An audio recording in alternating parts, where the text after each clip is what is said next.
Hello, welcome back to Step-by-Step GuitarTuition.com. This is the 6th lesson in the Step 1 module for improvers. In this lesson I'm going to show you how you can use fretting hand muting techniques to add interest to your rhythm guitar playing.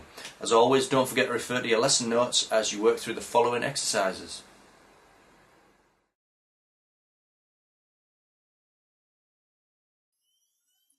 Let me give you an example of the muting technique that we're going to look at in this lesson so that you can hear what it sounds like.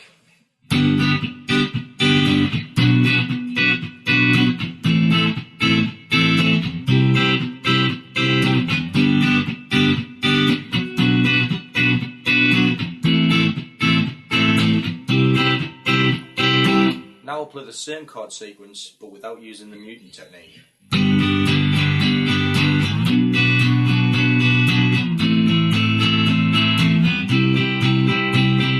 And now with the muting technique.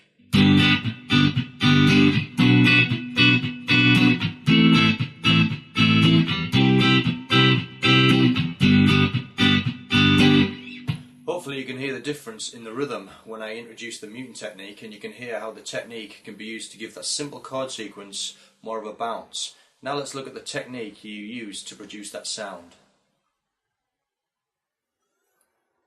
Let's start by strumming a G bar chord at the 3rd fret. Next, try slightly relaxing the pressure in your fretting hand so that your fingers are still in the correct position, but with just enough pressure to mute the strings when you strum them, like this. Pressure on and strum, pressure off and strum, pressure on, pressure off, pressure on, pressure off.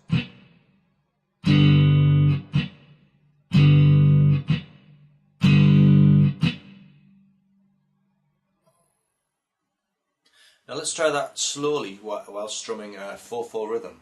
Put the pressure on for the first 2 strums, down and up, and relax the pressure for the next 2 strums, down, up. Press, relax, press, relax, on, off, on, off.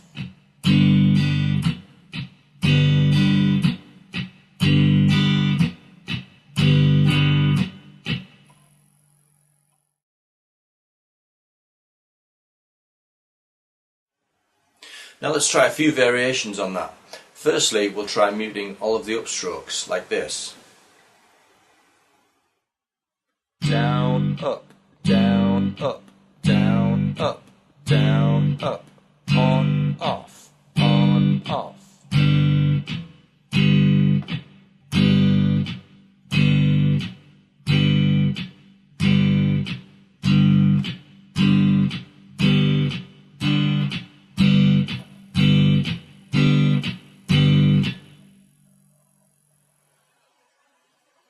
Now we'll try muting just the down strokes.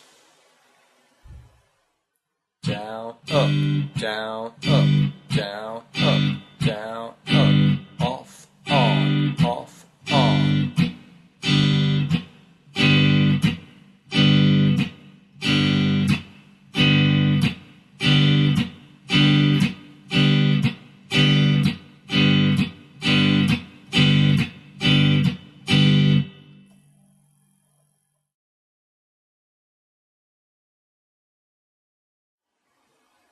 This time we're going to mute just the 2nd and 4th downstrokes.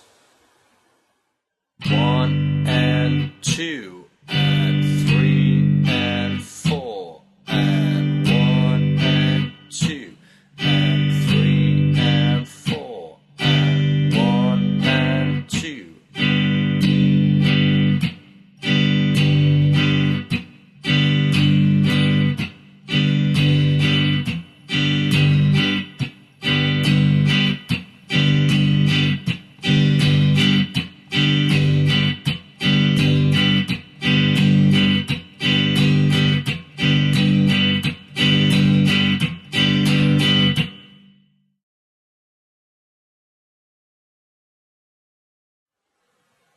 And lastly, we're going to mute all of the downstrokes apart from the first one. 1 and 2 and 3 and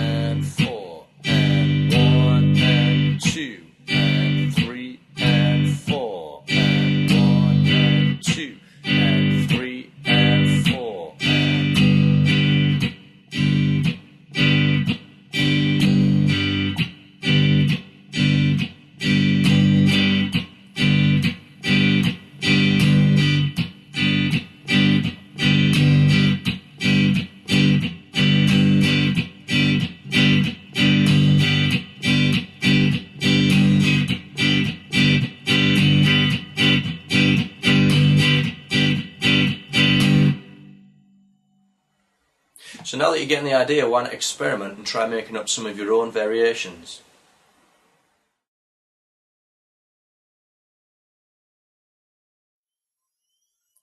Okay, now let's try the same technique whilst changing between different bar chords. For this exercise I'll use the chords G at the 3rd fret, B minor at the 7th, A minor at the 5th and C at the 8th.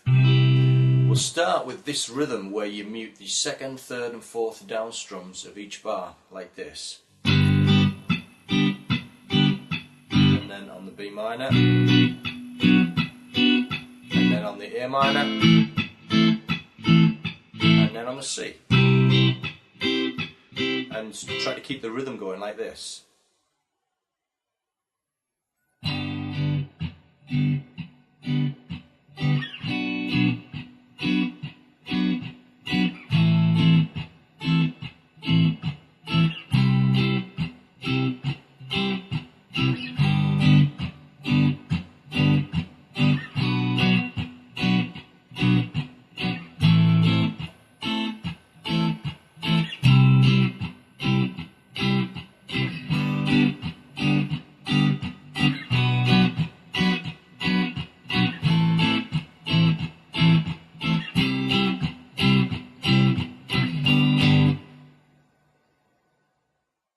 So now you can hear how effective the muting technique can sound and all of the different rhythmic variations that you can produce. You should take the time to perfect the technique before you move on to more complex patterns, making sure that you can repeat the patterns consistently without making mistakes, and don't forget to play along with the metronome, which should develop your timing.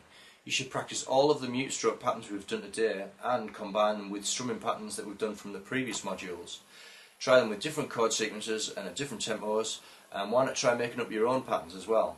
I look forward to seeing you in lesson 7, where I'll show you some fingerstyle patterns incorporating hammer-on and pull-off techniques, so I'll see you then.